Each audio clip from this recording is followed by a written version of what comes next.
She gave him life, then took it away. And her boyfriend?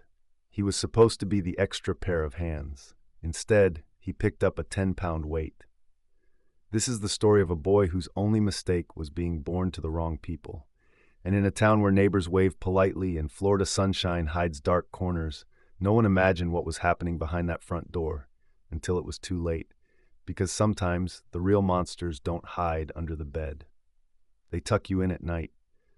Tavares, Florida, population just under 20,000. A small lakeside city known more for retirement communities and scenic boat rides than for violence. It's the kind of place with historic downtown parades, a quaint seaplane base, and neighborhoods where everyone knows who mows their lawn and when. Originally established in the 1880s, Tavares was once promoted as the future capital of Florida. That dream never materialized, but the city became something else, a peaceful, slow-growing haven that leaned into its small-town charm. These days, it markets itself as the Seaplane City, thanks to its waterfront airport and the festivals that come with it. The community calendar is filled with farmers markets, fishing derbies, and 4th of July fireworks on Lake Dora. Crime here tends to be predictable, minor property offenses, the occasional DUI. In fact, until 2025, Tavares had gone years without a single homicide. Its police department consists of fewer than 50 officers. Many residents leave their doors unlocked and wave to the mail carrier by name. It's a place where news travels fast, but real danger is supposed to be far away. People here don't just know each other, they remember each other. A cashier might ask about your grandkid's graduation. The same barber shop has cut hair across 3 generations. When tragedy strikes in a town like this, it doesn't just shock, it devastates. That's what made the case of Xavier Williams so jarring. It wasn't just the horror of the crime, it was that it happened here. In a beige single-family home on a tree-lined street where kids ride scooters and neighbors wave from porches. There were no blaring sirens, no community alerts, just silence.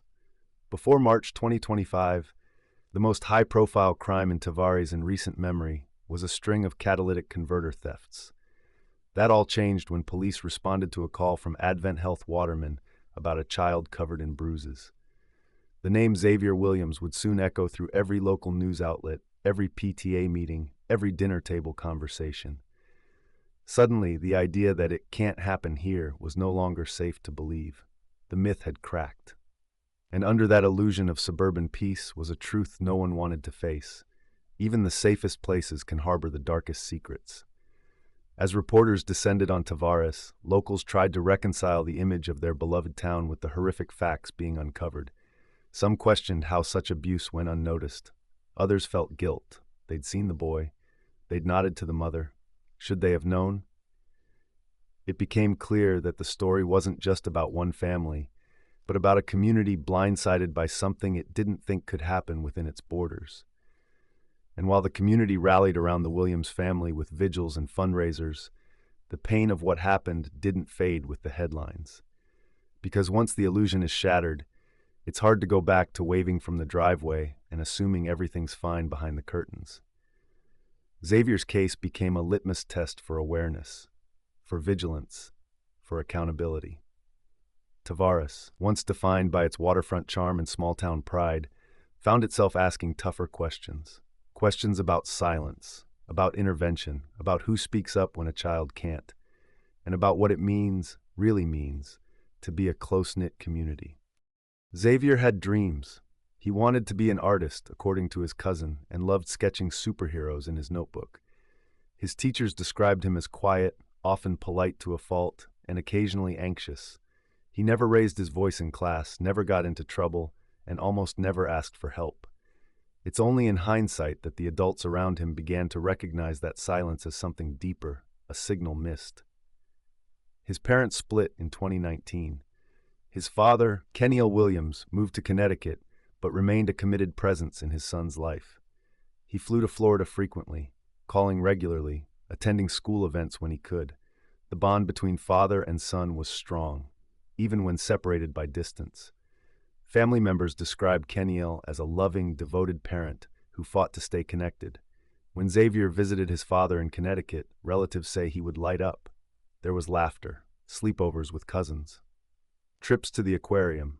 One family member recalled how Xavier spent an entire weekend building a Lego spaceship, quietly focused and proudly showing it off piece by piece.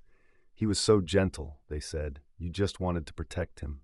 It's been a nightmare for me because I could not come to terms that a mom who carried a child for 9 months and to abuse him the way they did, it's unbelievable. He was just always there for his little brother. Whatever he's doing, he always get his brother involved. We always go to the cricket park on the weekends. They always come out, want to come to the cricket park, enjoy, and also play with other kids. That was part of the moment they missed a lot when they moved to Florida. Xavier's time with his mother, Kimberly Mills, became increasingly isolated. Publicly, she portrayed herself as overwhelmed but well-meaning. Privately, police say, she participated in, or at least allowed, the escalating abuse. Mills had no significant criminal record, no glaring red flags. But in interviews following her arrest, investigators noted a pattern of detachment, deflection, and denial. She was evasive, emotionally flat. One detective called her eerily disengaged. Friends from her past described Kimberly as withdrawn and hard to get close to. She'd held a series of short-lived jobs, receptionist at a dentist's office, part-time cashier at a gas station, a short stint at a daycare. None of them lasted. She would leave suddenly, citing stress or drama. According to court records reviewed later, she had filed multiple complaints against former partners, alleging emotional abuse, but none resulted in charges or investigations. Kimberly's boyfriend, Andre Walker, moved into the household sometime in 2023. According to law enforcement and statements from family, things deteriorated quickly after his arrival. Walker was described as controlling, short-tempered, and volatile. Neighbors say they heard yelling but never imagined it would escalate into something deadly. One neighbor, when interviewed, said, "He was always quiet outside. Too quiet. You'd get a bad feeling just watching him walk out to the mailbox." Walker had a checkered history. Court documents revealed a 2016 arrest for domestic battery involving a former girlfriend. Charges were dropped after the woman declined to testify. His employment history was also unstable, bouncing between low-wage construction gigs, janitorial work, and periods of unemployment. Coworkers described him as moody, paranoid, and hot-headed. It's unclear how Mills and Walker met, but those close to Kimberly say she began pulling away from family around that time. She rarely visited, stopped attending church, and refused help from relatives who offered to babysit. "She always had an excuse," said one cousin. But we could tell something wasn't right. The home became a place of fear. Xavier reportedly lost weight, withdrew even more, and was pulled from school under unclear circumstances. Kimberly and Andre's influence created what authorities now believe was a controlled and violent environment, one where a child's pain went ignored, hidden, and ultimately fatal. Xavier's younger brother, who lived in the same home, reportedly suffered emotional trauma as well. He has since been placed in the custody of their father, Kenil. Therapists working with the family say the boy is beginning to open up about what life was like in that house. He was scared to talk, a source close to the case said. They both were. One of the most haunting elements of this tragedy is how invisible it all was. Kimberly didn't post anything alarming on social media. There were no loud parties, no late-night police calls, no property complaints. From the outside, it looked like a family quietly getting by. But inside, it was chaos. There's no single moment where things broke, no clear point where someone could say, "This is when it turned." It happened gradually, through silence, neglect, manipulation, and cruelty. And it's in that gradual, insidious unraveling that this case becomes even more chilling. The most heartbreaking part? Xavier wasn't entirely alone. He had a younger brother in the house, a sibling who now lives with their father in Connecticut. That child survived. But he will grow up forever changed, missing a brother, a mother, and a childhood that should have been safe. Investigators believe Mills and Walker's relationship created a dynamic of compliance and dominance. Walker allegedly imposed strict rules, no talking during certain hours, limited food portions, forced chores. Mills, instead of intervening, became complicit. Prosecutors argue she chose her relationship over her children's safety. Interviews with child psychology experts emphasize how common this pattern is. In households with dominant abusers, non-abusing parents may align with the aggressor, sometimes out of fear, sometimes out of emotional dependence. But regardless of motive, the damage is the same. For Xavier, the people who should have been his shield became his threat, and in the end, it wasn't just their actions that took his life, it was their inaction, their silence, their choice to look away, even when it was their own child staring back. The tragedy of Xavier Williams is not just that he died, it's that for so long he lived in pain, and no one made it stop. So far, we've got a sunny Florida town hiding a family tragedy, a child lost too soon, and two adults whose actions defy belief. If you believe in keeping stories like Xavier's alive and ensuring no child suffers in silence, consider subscribing to True Crime Radar. We're a community that cares, remembers, and fights for truth. The crime, it didn't begin with bruises. It began with silence.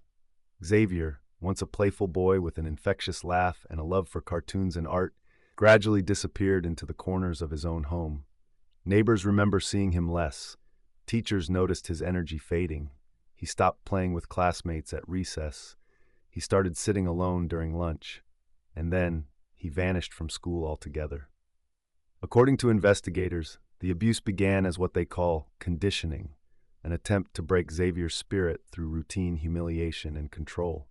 He was denied meals as punishment, sometimes for things as trivial as looking in the wrong direction. The adults in his home, his mother Kimberly Mills and her boyfriend Andre Walker, allegedly began enforcing silence, obedience, and submission.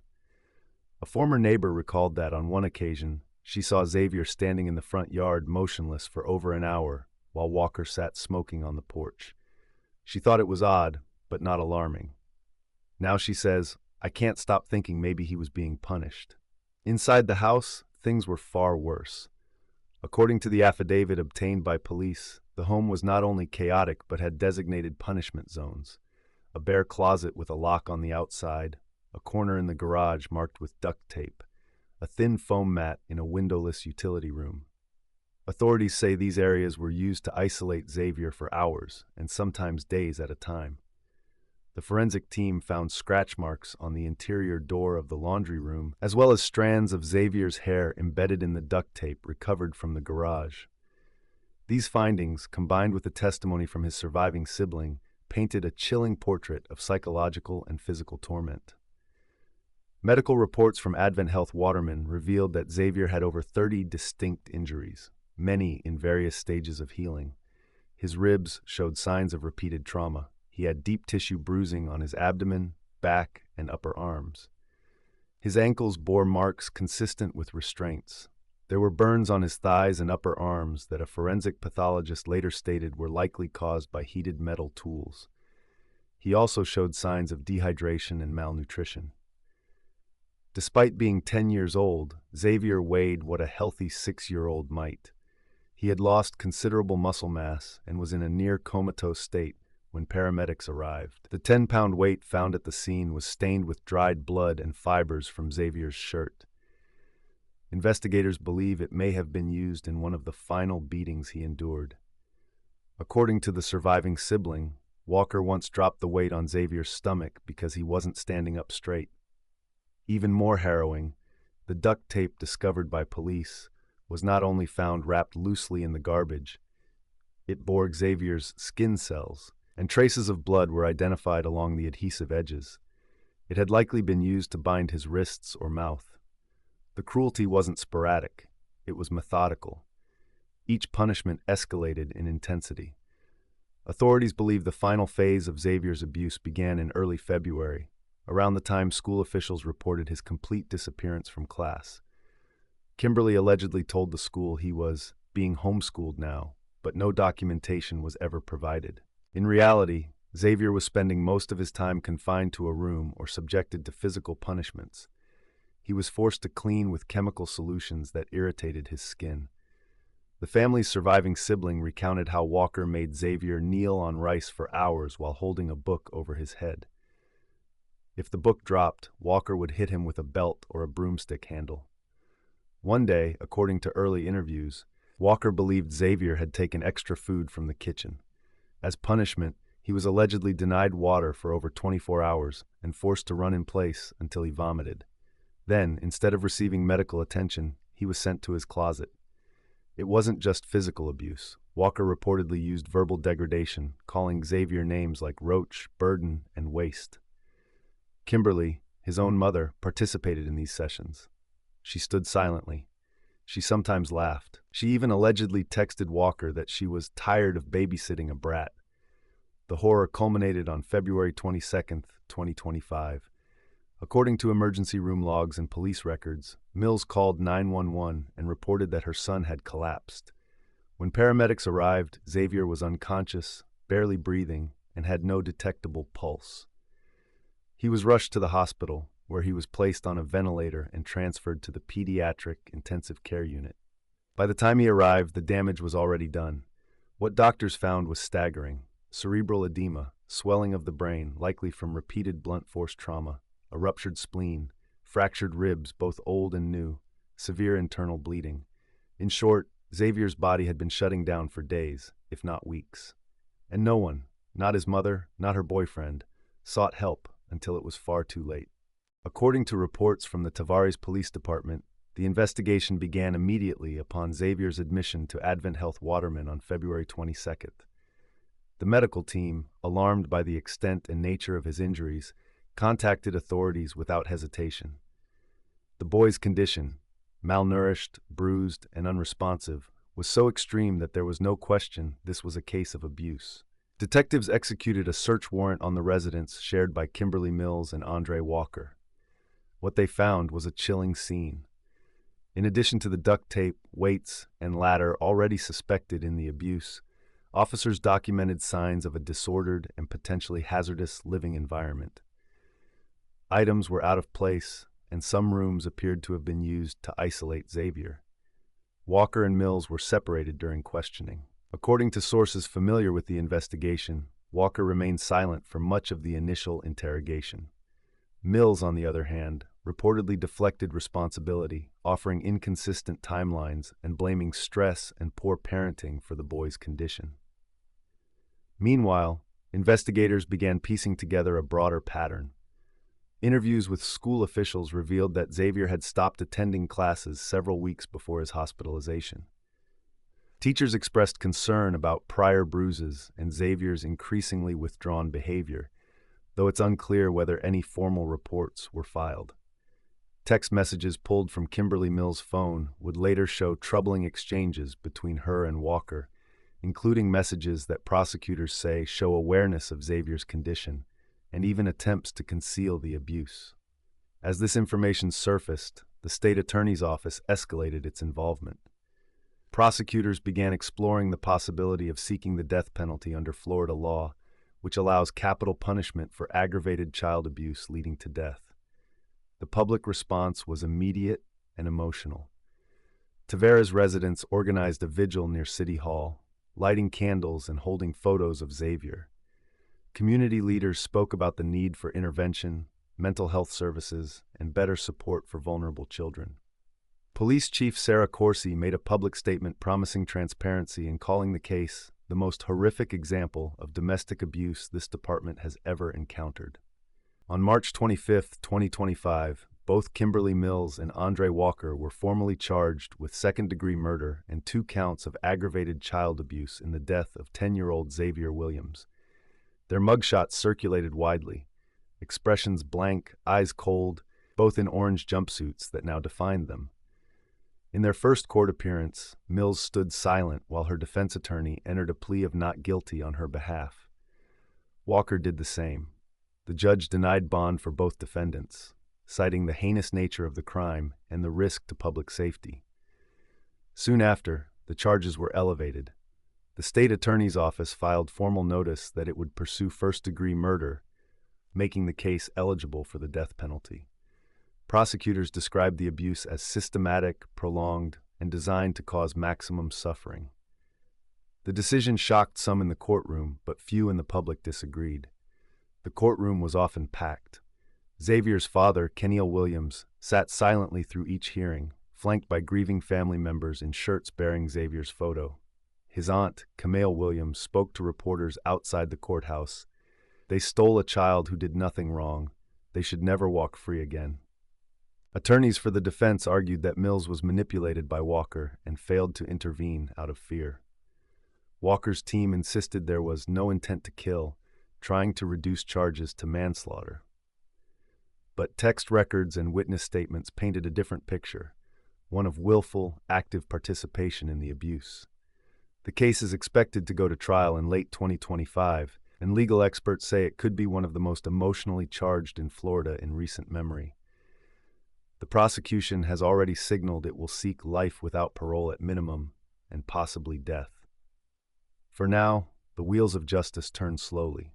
But in Tavares, the community waits, hoping that the courtroom becomes a place of reckoning, and that Xavier's voice, though silenced, will echo through every verdict. Looking back, there were signs, small but significant. Xavier became more withdrawn at school. He stopped turning in assignments. He avoided eye contact and flinched when others got too close. Some teachers noted bruises, others sensed he wasn't himself. But in the world of overwhelmed educators and oversaturated child services, hunches don't always translate to action. His attendance became erratic. A teacher reportedly tried calling home after noticing his extended absence, but the number on file went unanswered. A counselor wrote in a school note that he appeared lethargic and disengaged. Still, without hard evidence or a formal complaint, no follow-up occurred. In one particularly telling moment, a classmate's parent later recalled that Xavier had once worn a long-sleeved hoodie during a hot Florida afternoon. When asked about it, he just shrugged. "I get cold," he said. That comment haunted her later. The school's hands may have been tied by policy, but the silence speaks volumes. There's no evidence that mandatory reporters filed formal complaints, or that any investigation was ever opened before the final hospitalization. But now, with hindsight laid bare, those who knew him are left asking themselves why. This isn't a story of one catastrophic moment. It's 1,000 quiet red flags that no one chased down. The kind of story that reminds us, kids rarely say, "I'm not safe." They show it silently. School officials expressed concern informally, but there's no public record of mandatory reports being filed. One staff member, who later spoke anonymously, said they just had a feeling something was off, but feared overstepping without concrete proof.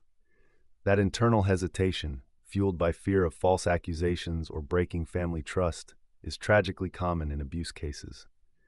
Even beyond school, people noticed subtle changes. A neighbor remembered seeing Xavier walking slowly to the mailbox, shoulders hunched, like he was trying to make himself smaller.